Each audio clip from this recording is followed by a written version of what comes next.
Ils ont trouvé une recette gagnante et la font évoluer depuis leur tout début. Leurs modèles plaisent à tous les types d'acheteurs. Elles sont parmi les voitures les plus reconnaissables. Aujourd'hui, on regarde dans notre rétroviseur pour en savoir plus sur le fabricant mythique qui anime autant les amateurs de voitures sportives que les mamans avides de produits de luxe, Porsche.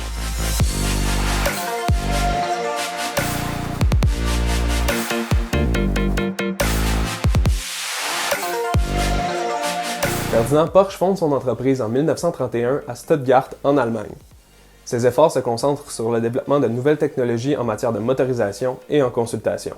Après la construction du réseau de routes à haute vitesse mieux connu sous le nom de l'Autobahn, un certain Adolf Hitler voulait démocratiser son utilisation. Il commande alors à Ferdinand et son équipe la conception de la voiture du peuple, la Volkswagen. Son design est complété en 1938 par Erwin Komanda et c'est dans les années 40 que les premières productions destinées aux particuliers sont mises en marché. Durant la guerre, l'usine est principalement destinée à la construction de tanks et de machinerie dédiées à l'effort de guerre. Vers la fin de la Seconde Guerre mondiale, en 1945, la manufacture Volkswagen tombe sous contrôle britannique. Ferdinand se fait arrêter la même année en lien avec des crimes de guerre. Son fils Ferry doit donc prendre le relais et garder l'entreprise de son père profitable jusqu'à son retour en 1947. Au même moment, Ferry observe ses possibilités pour faire l'achat d'un véhicule, mais chaque option présentée le déçoit. Il décide alors de se lancer dans la conception de sa propre voiture. Des prototypes de la 356 sont présentés à des concessionnaires allemands et un nombre suffisant de précommandes justifiait la production du véhicule. Ferry fonde alors avec sa sœur l'entreprise qui allait devenir Porsche. Le premier modèle officiellement vendu par Porsche était né. Peu après, l'entreprise de leur père Ferdinand a repris les droits de la production du modèle et a mandaté son partenaire d'affaires depuis la Beetle, Ruther Carrosserie, de faire le corps de la 356 en acier plutôt qu'en aluminium. La 356 utilisait de nombreuses parties de sa cousine la Volkswagen. Avec les générations des modèles A, B et C, ces parties ont graduellement été remplacées par des pièces proprement produites par Porsche. En 1953, Porsche introduit sa toute nouvelle 550 Spyder sur les pistes de course automobile. Elle se démarque par son look aérodynamique et son allure de fusée bien en vogue. En 1964, la toute première Porsche 911 voit le jour. Mon modèle préféré du fabricant. C'était au tour du fils de Ferry, Ferdinand Alexander, de prendre la gestion de l'équipe de design au détriment d'Erwin. Le modèle présente pour la toute première fois un moteur 6 cylindres de style Boxer. C'est sensiblement un V6 dont l'angle des cylindres est de 180 degrés.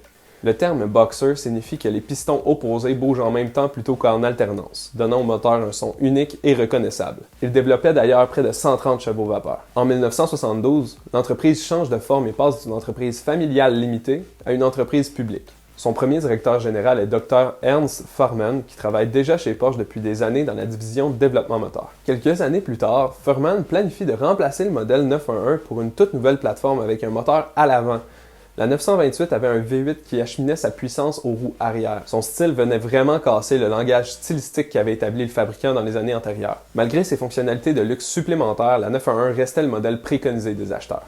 Les années 80 laissent place à une autre des voitures les plus détestées du fabricant, la 944. Ses courbes, ou plutôt le manque de courbes, étaient détestées par les fans de Porsche. Et ceux-ci doutaient du choix du designer Anatole Lapin, qui avait aussi signé la 928. Faut croire que le style du designer letton ne correspond pas aux préférences du marché. Petit interlude, parlons du logo un instant. Le logo a toujours eu les mêmes éléments graphiques de base depuis sa création en 1952. Deux États allemands ont un référendum pour fusionner. Württemberg-Baden et Württemberg-Hohenzollern fusionnent et forment Baden-Württemberg. Le blason de la République du peuple libre de Württemberg allait donc disparaître. Ferry Porsche voulait toutefois le faire survivre à l'épreuve du temps. Il dessine alors un emblème aux couleurs du blason où il y ajoute le cheval du symbole de la ville de Stuttgart. Il écrit au-dessus Porsche. Depuis ce temps, l'image de marque du fabricant a évolué graduellement, mais l'idée générale de Ferry restera sans doute pour longtemps. La marque vit des moments difficiles dans les années 90, sa rentabilité est remise en question. Wendelin Wiedeking, le président directeur général à l'époque, propose une diversification de l'offre pour stabiliser les revenus. En 2002, il présente pour la toute première fois un VUS, la Porsche Cayenne. Afin de rivaliser avec BMW et Mercedes-Benz, Porsche se devait d'introduire un VUS sur le marché américain. Le modèle est conçu sur la plateforme du Volkswagen Touareg. Porsche aurait pu profiter de la ligne d'assemblage de celui-ci, mais voulant bénéficier de l'appellation fait en Allemagne, elle fait construire une nouvelle ligne d'assemblage à Leipzig. C'est un pari risqué, sachant que la construction représente plus de la moitié des dépenses de l'entreprise. 2 ans plus tard, Porsche présente la toute première Carrera GT. Le Roadster est propulsé par un moteur V10 DOHC de 5,7 litres. À 603 chevaux vapeur et 435 pieds-livres de couple, elle dépasse figurativement et littéralement la compétition. Sa transmission manuelle à 6 vitesses favorise la conduite sportive à haute vitesse. Elle devient la voiture la plus dispendieuse mise sur le marché par le fabricant avec un prix minimum de 448 000 $ américains. Le magazine Sports Car International la met en première position de son classement des meilleures voitures des années 2000. La 911 GT3, aussi connue sous le nom de la 997 GT3, voit le jour en 2006. Elle atteint des sommets de performance, non pas par une motorisation excessive, mais par la réduction du poids du véhicule. Porsche pousse encore plus les limites du possible avec le badge RS, qui réduit le poids du véhicule d'un 20 kg supplémentaire. Ils atteignent cette perte en posant des sièges maintenant en fibre de carbone, tout comme l'aileron arrière. Et la vitre arrière est conçue en polycarbonate. En 2009, Volkswagen et Porsche s'entendent pour fusionner et forment une entité commune.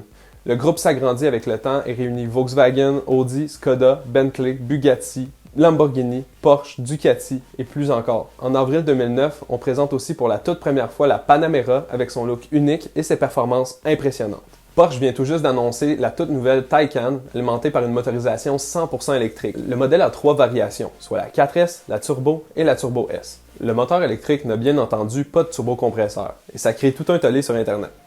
Les amateurs de la marque mettant en doute la nomenclature des nouveaux modèles. Malgré tout, les performances des variantes de la Taycan permettent d'oublier cette affaire. 0 à 100 km/h en 2,8 secondes avec la Turbo S, une puissance maximale de 761 chevaux vapeur. Avec le couple instantané des moteurs électriques, cette puissance saura satisfaire les fans de vitesse et d'accélération. Elle reçoit d'ailleurs une certification 5 étoiles concernant les dispositifs de sécurité.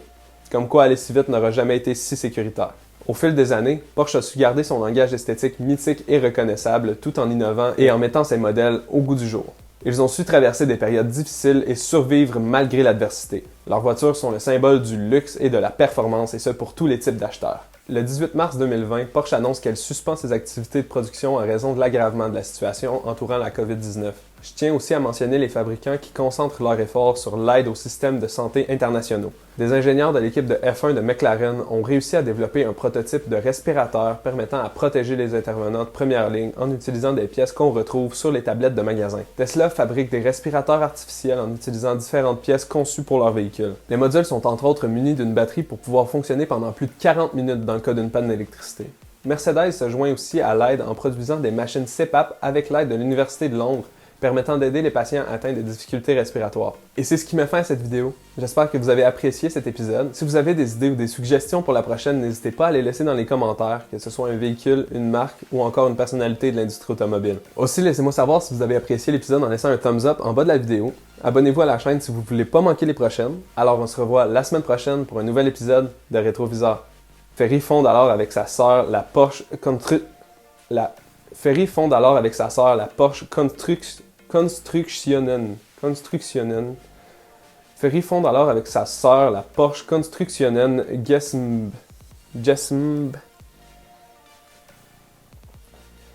Ferry fonde alors avec sa sœur l'entreprise qui allait devenir Porsche.